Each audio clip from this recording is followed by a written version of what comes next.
Meus queridos irmãos, hoje nós vamos falar aqui sobre a questão da renúncia do cardeal Sará, que aconteceu agora no dia 20 de fevereiro e que está trazendo bastante polêmica, porque vocês sabem que o cardeal Sará representava, durante todo esse tempo, uma pessoa que tinha uma referência de catolicismo no meio desta cúria bergoliana que se projeta sempre na direção da demolição da igreja.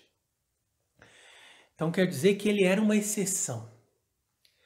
Entretanto, ele completou 75 anos, apresentou a sua carta de renúncia e imediatamente a carta foi aceita por Francisco.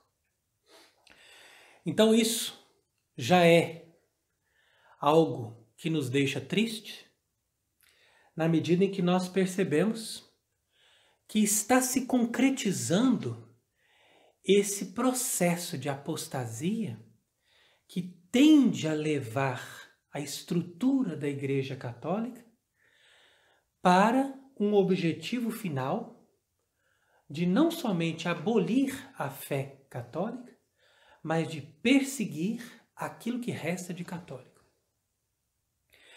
Então, quando o cardeal Sará recebeu a notícia de que a sua renúncia foi aceita, ele se pronunciou da seguinte maneira: estou nas mãos de Deus, a única rocha é Cristo.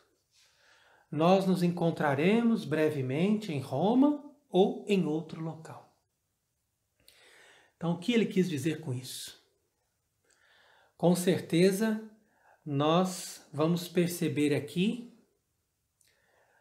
um sentimento de tristeza, a sua confiança em Deus, sua confiança em Cristo, a esperança que ele tem de que a partir de agora o destino da igreja está nas mãos de Deus. Porque o que nós podíamos fazer, nós já fizemos. Então você veja aqui que esse fato é uma confirmação de que aquele objetivo que nós tínhamos na época de Bento XVI, de reformar a liturgia de Paulo VI, está se configurando como uma proposta impossível.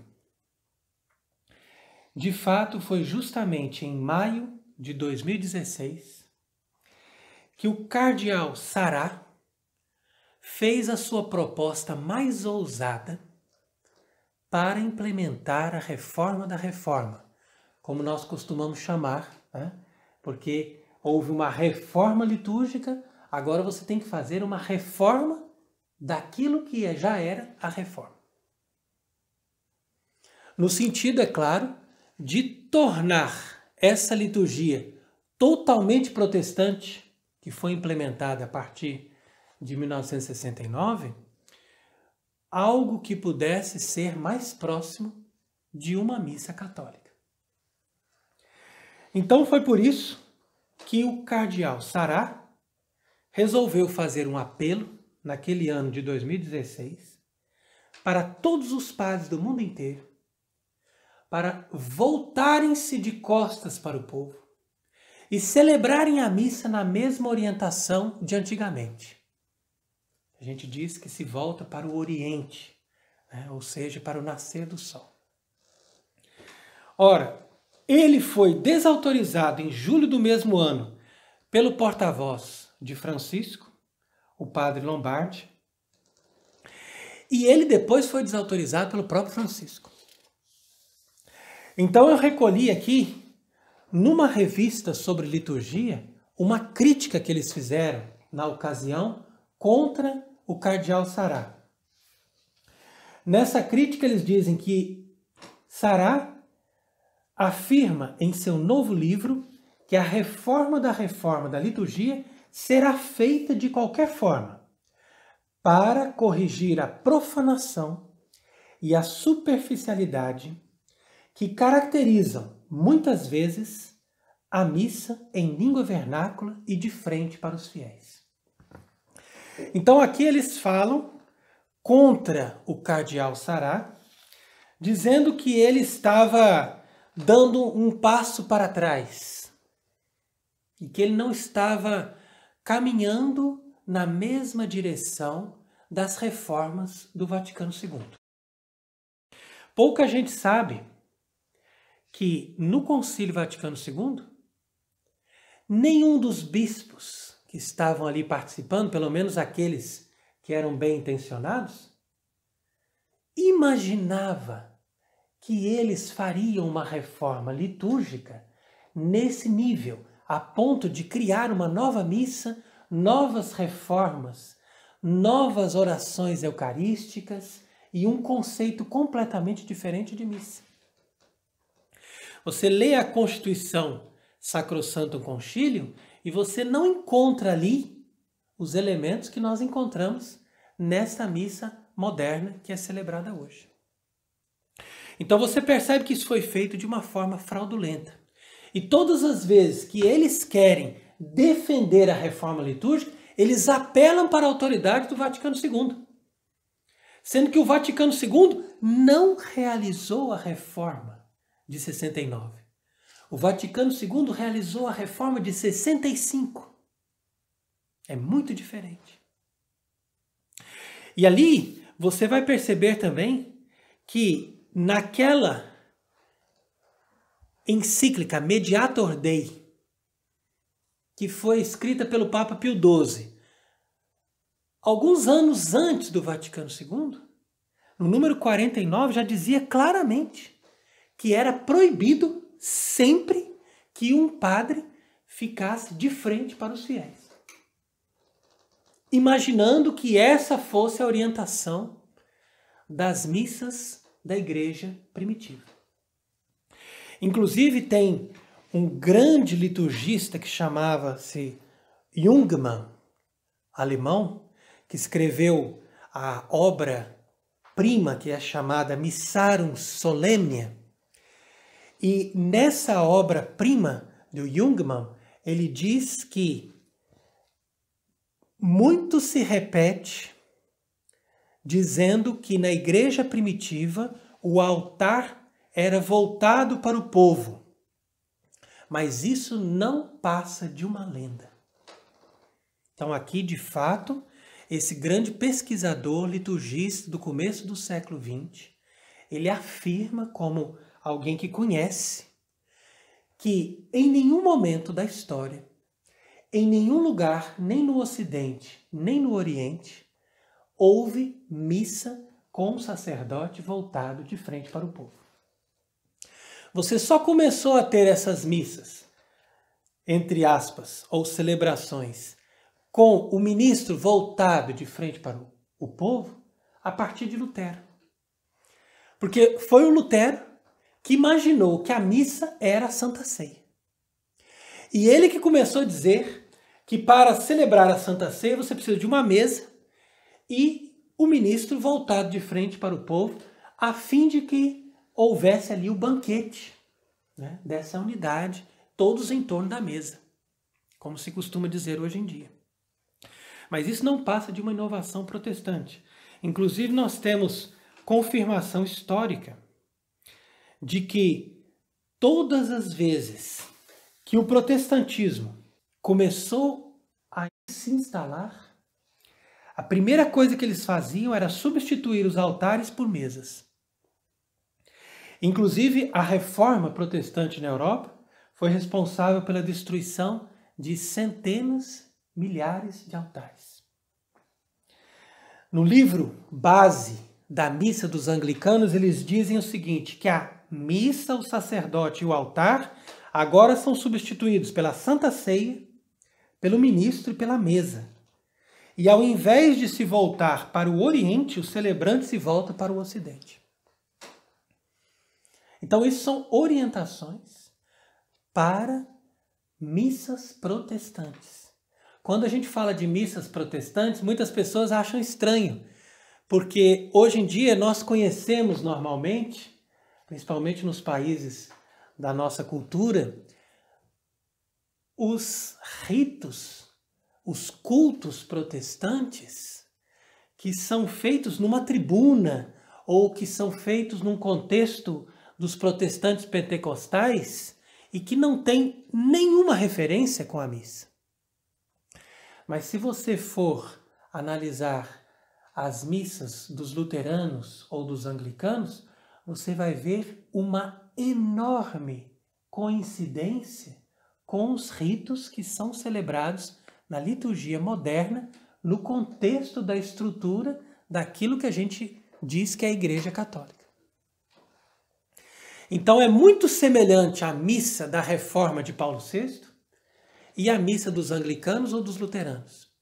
Basta você analisar que há praticamente uma semelhança total desses ritos como são celebrados no contexto do protestantismo. Então o cardeal Sará, na minha opinião, estava muito bem intencionado e estava também com uma reta posição quando ele propôs, em 2016, que os sacerdotes se voltassem para o Oriente, como foi o costume de todas as igrejas que compõem a Igreja Católica desde o tempo dos apóstolos. E é interessante, inclusive, que nessa época, em 2016, quando o cardeal Sará propôs isso, todos estavam se organizando para fazer com que isso acontecesse a partir do Advento. E nós vivíamos ali em Cidade del Este, naquela diocese do Paraguai, onde havia todo um entusiasmo para viver o que nós chamamos de reforma da reforma. Quer dizer que nós acreditávamos que o Vaticano II, que os papas após João XXIII e que toda a estrutura que foi feita em torno dessa igreja pós-conciliar era uma verdadeira e legítima estrutura da Igreja Católica. E, portanto, nós acreditávamos que a missa de Paulo VI era uma verdadeira missa católica, mas que precisava de ser reformada, que ela precisava ser corrigida nos seus excessos, que talvez sejam excessos promovidos por alguns membros mais revolucionários que querem profanar, querem destruir, querem transformar a igreja numa nova igreja. Hoje nós não pensamos mais assim, porque nós já superamos essa fase da igreja conciliar e nós já estamos num estado avançado daquilo que nós chamamos da igreja bergoliana, ou seja, naquele estágio revolucionário mais elevado que propõe levar a cabo todas essas medidas de destruição da igreja até o último grau. Então hoje nós podemos fazer um paralelo entre o clima de esperança que nós tínhamos ali no Paraguai naquela época, principalmente nessa fase de amadurecimento do moto próprio Summorum Pontificum, que Bento XVI tinha promulgado em 2007 e que nos dava condição não somente de celebrar a missa tradicional, mas de aproximar o máximo possível a missa de Paulo VI dos critérios, da beleza e da atitude reverencial que a missa de sempre trazia para as pessoas de maneira geral. Então foi nesse contexto de entusiasmo e de redescoberta da missa tradicional que nós estávamos propondo a reforma da reforma. E foi exatamente nesse contexto que o cardeal Sará se projetou, porque era ele que vinha celebrar, por exemplo, uma missa na peregrinação de Chartres, no rito tridentino. E que nesse contexto fazia as pessoas perceberem que nós tínhamos sim esperança de recuperar a beleza da liturgia dentro do rito da Igreja Católica. Entretanto, o que nós podemos hoje dizer diante desse fato da renúncia do cardeal Sará? Uma vez que tudo isso se passou, uma vez que ele, em 2016, foi desautorizado, não conseguiu nem sequer dar o primeiro passo para a reforma da reforma, que seria justamente o fato dos sacerdotes se voltarem na orientação correta, que era a orientação antiga versus Oriente. Mas ao invés disso, está deixando o cargo numa situação de incerteza. Nós vemos aqui nas revistas de liturgia que Francisco teve uma verdadeira intenção de desautorizar o cardeal Sará. Então nós colocamos aqui a pergunta: por que então o colocou naquele cargo? Se você tem um posto importante dentro de uma instituição, é porque você foi colocado ali, porque você foi julgado competente para desempenhar aquele trabalho. Então, uma vez que nós acreditamos na legitimidade da Igreja pós-Vaticano II, nós deveríamos também acreditar que aquela seria a hora certa do cardeal Sará implementar aquilo que Bento XVI tinha começado com o Sumorum Pontífico. E que, inclusive, foi levado a cabo no Paraguai, porque na nossa diocese, todos os sacerdotes que estavam em sintonia com o nosso bispo estavam celebrando, mesmo no rito de Paulo VI, versus orientem, ou seja, virados para o tabernáculo, para o altar. Então isso dava para nós um sentimento de esperança. Não é à toa que aquela diocese tinha mais de 200 seminaristas, tinha mais de 20 paróquias com a missa no rito tradicional aos domingos, e crescia o número das pessoas que procuravam a missa, que procuravam o batismo, que procuravam os sacramentos. Entretanto, esse bispo que promovia esse trabalho impressionante foi removido de forma arbitrária, sem nenhuma explicação, em 2015. E ele esteve em Roma procurando saber por que eles estavam removendo ele daquele cargo, e ele não obteve resposta. Por isso ele voltou para sua casa e 6 meses depois ele veio a falecer, porque ele ficou doente de tanta tristeza e de mágoa. E hoje no Paraguai não existe nem mais uma missa no rito tradicional, celebrada nas paróquias. Hoje nós não temos nem sequer 6 seminaristas naquela diocese que tinha 200. E nós perdemos tudo isso exatamente porque foi removido um bispo que estava com esta intenção de reformar a liturgia da igreja. Claro, reformar segundo a obediência do próprio Sumorum Pontífico do Papa Bento XVI. Então é hoje o tempo de nós nos questionarmos por que nós não podemos viver a liturgia católica dentro da Igreja Católica. Porque é tão difícil para nós hoje termos normalmente as missas no rito tradicional, nas dioceses, nas paróquias, como seria normal se nós estivéssemos tratando simplesmente de uma situação humana. Mas é aqui que a gente tem que ter a compreensão que se trata realmente de uma batalha espiritual. O que está por trás de tudo isso é uma grande guerra espiritual. Porque quem quer destruir a missa são os inimigos de Deus. E os inimigos de Deus, que são controlados pelo diabo, eles sabem que a missa católica tem um efeito impressionante para a salvação, para a conversão e para a purificação dos pecados. E quando o rito do santo sacrifício da missa é celebrado, os efeitos dos malefícios, dos poderes malignos, dos rituais satânicos e de todos os pecados, os piores possíveis, mesmo os pecados de aborto, são anulados. Enquanto que na missa protestante ou nos ritos protestantes, você tem simplesmente um momento agradável, um momento com a assembleia, aquilo se torna algo simplesmente horizontal e humano, e quando aquilo termina, do ponto de vista espiritual, as pessoas não têm efeito nenhum.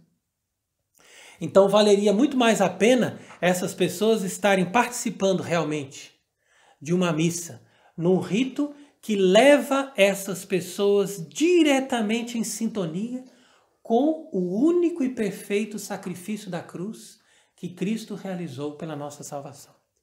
E que é reapresentado em cada Santa Missa, através do único mediador entre Deus e os homens, que é o mesmo Cristo, que está ali na pessoa do sacerdote.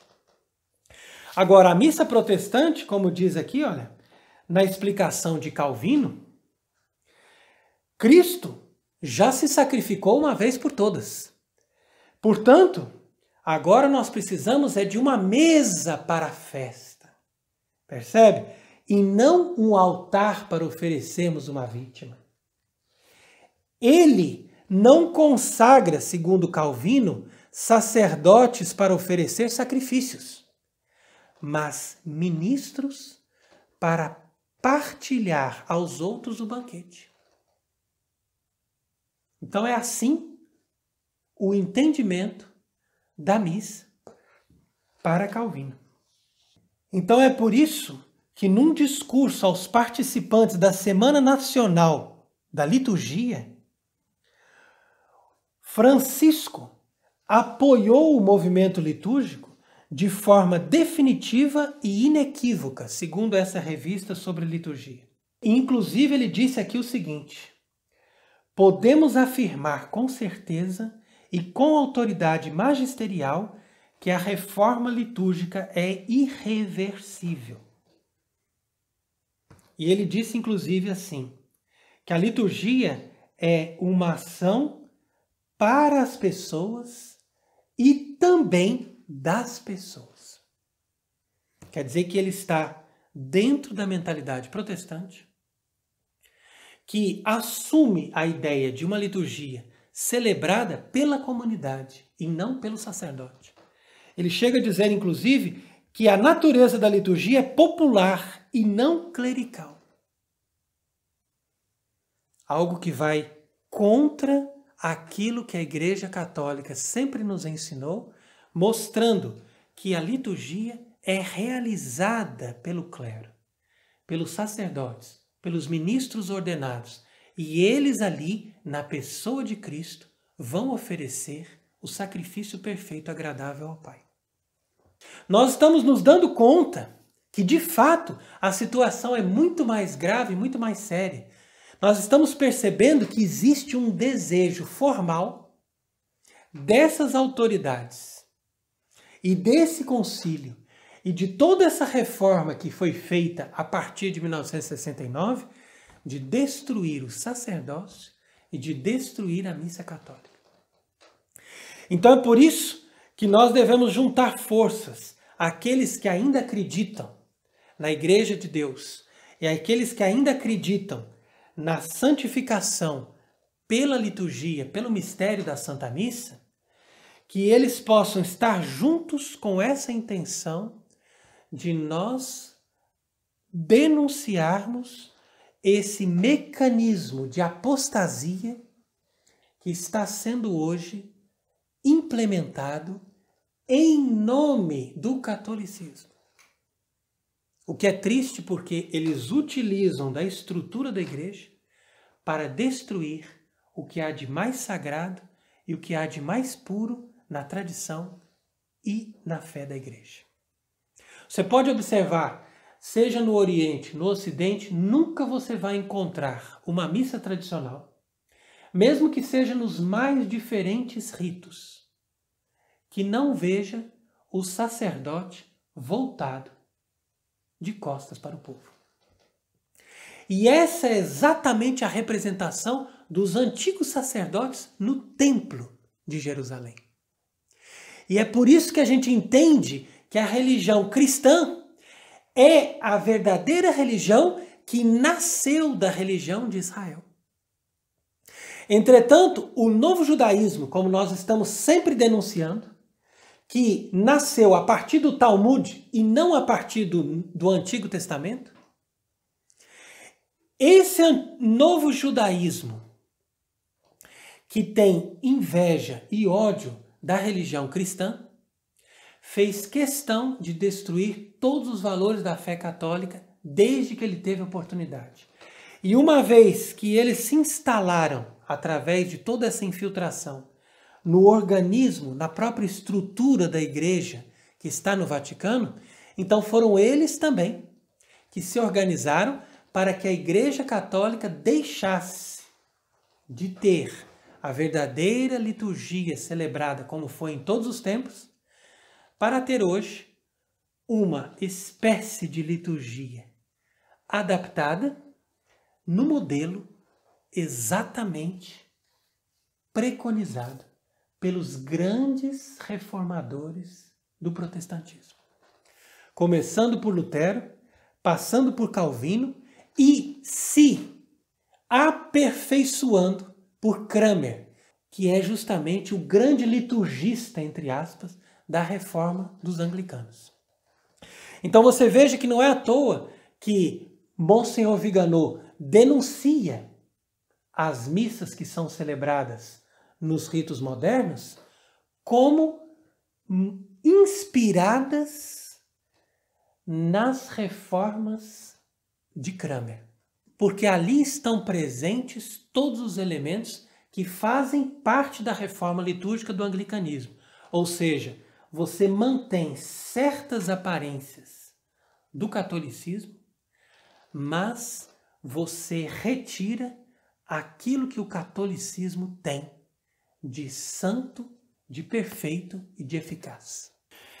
Então é por isso que nós estamos aqui hoje, querendo fazer as pessoas se conscientizarem que essa história de uma missa meio católica não existe. Ou você tem uma missa 100% católica, segundo todos os critérios e requisitos que a igreja sempre defendeu e que a tradição da igreja sempre preconizou, ou você tem uma missa protestante.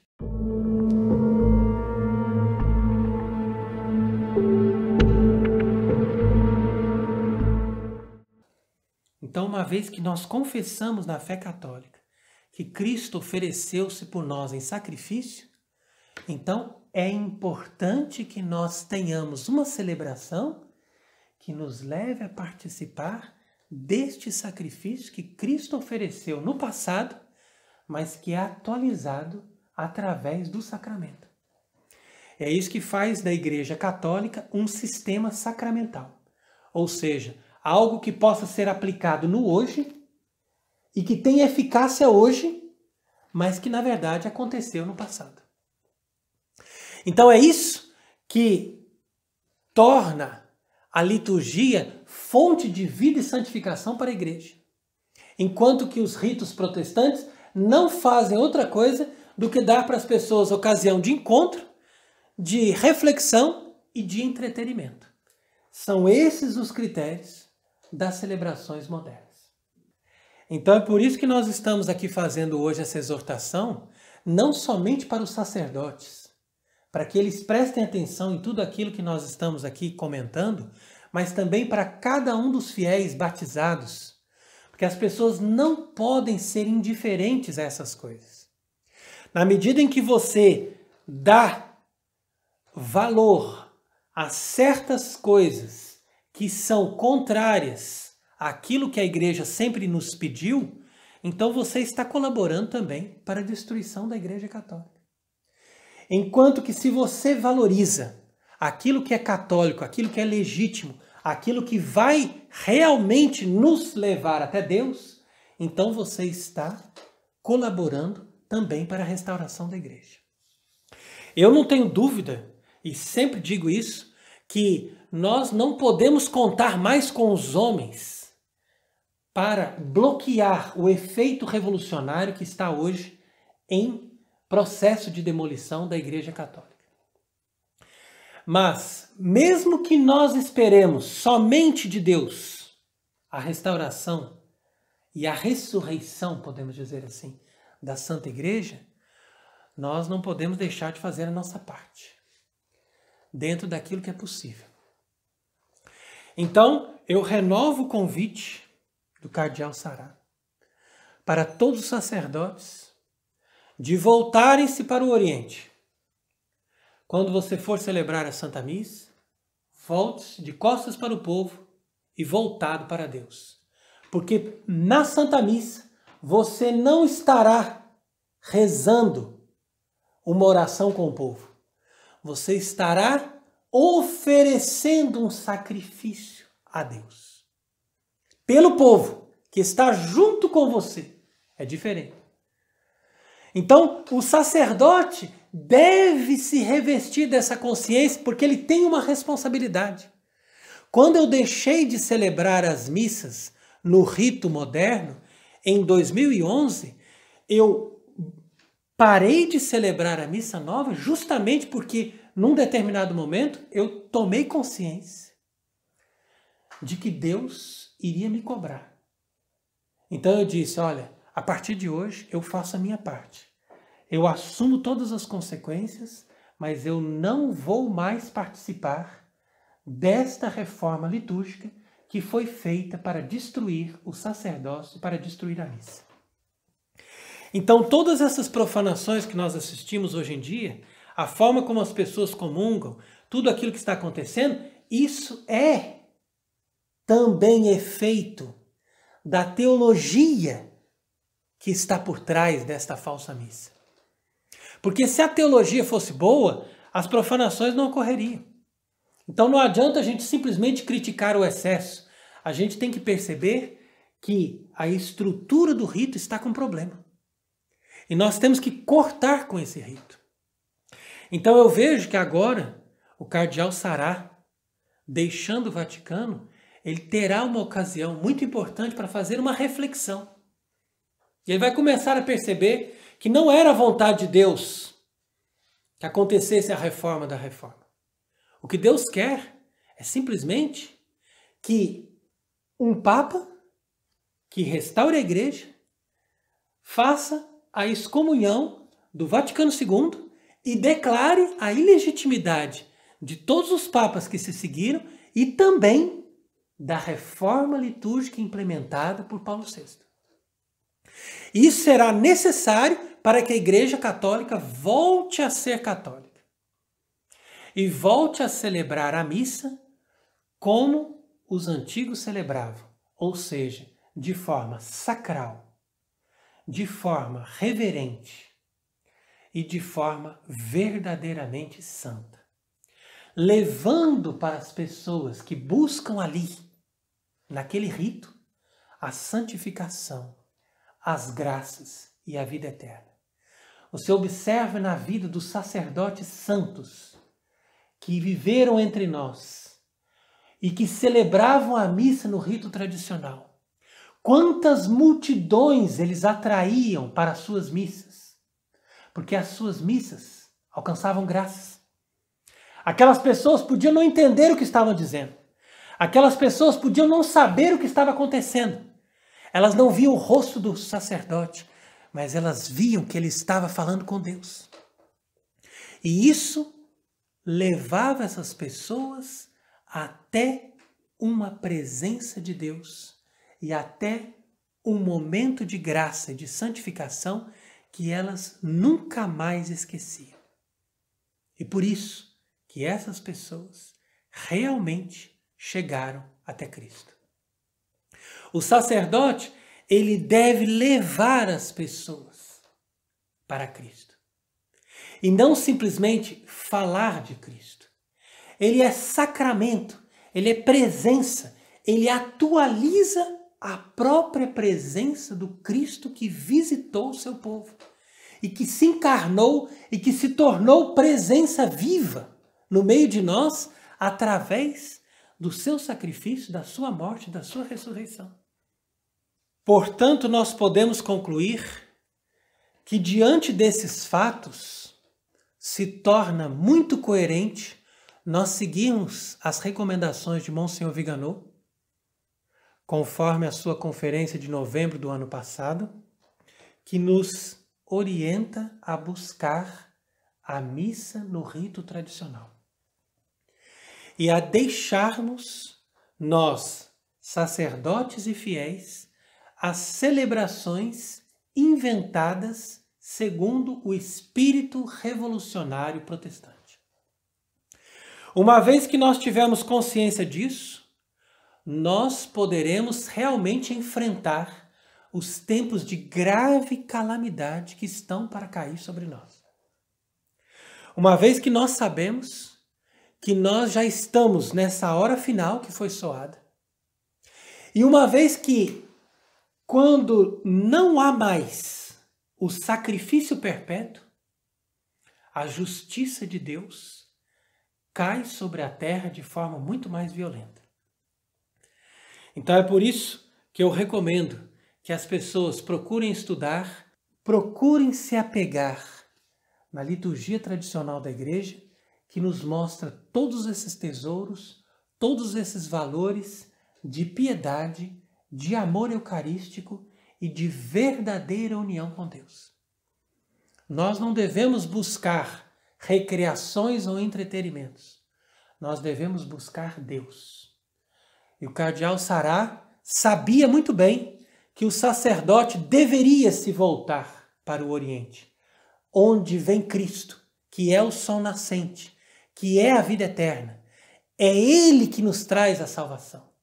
Não é um padre olhando para você e te dando boas palavras que vai te dar o verdadeiro alimento da vida eterna.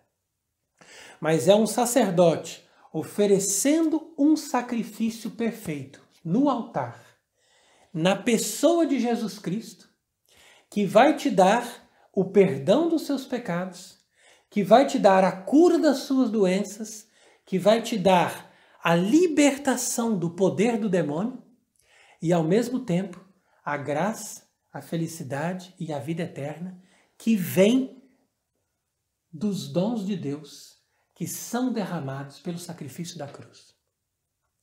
Então eu quis hoje aqui fazer essa mensagem de solidariedade para com o cardeal Sará, que está deixando o Vaticano, e ao mesmo tempo esta exortação de aviso a todos os sacerdotes que ainda têm a oportunidade de mudar e de celebrar a Santa Missa conforme a Igreja sempre ensinou, e a todos os fiéis que ainda também têm a oportunidade de conhecer e de participar do sacrifício perfeito da missa, conforme o rito tradicional, enquanto isso ainda é possível. Porque todas essas coisas, em um certo momento, nos serão tiradas. Então, por isso, guardemos a fé, guardemos a Santa Liturgia, façamos da nossa vida um combate pela Santa Igreja e, juntamente com todos os santos sacerdotes que viveram em todos os séculos da Igreja, possamos testemunhar o valor do santo sacrifício da missa, conforme a Igreja Católica estabeleceu, conforme Cristo fundou e conforme os apóstolos mandaram que fosse celebrado. Amém.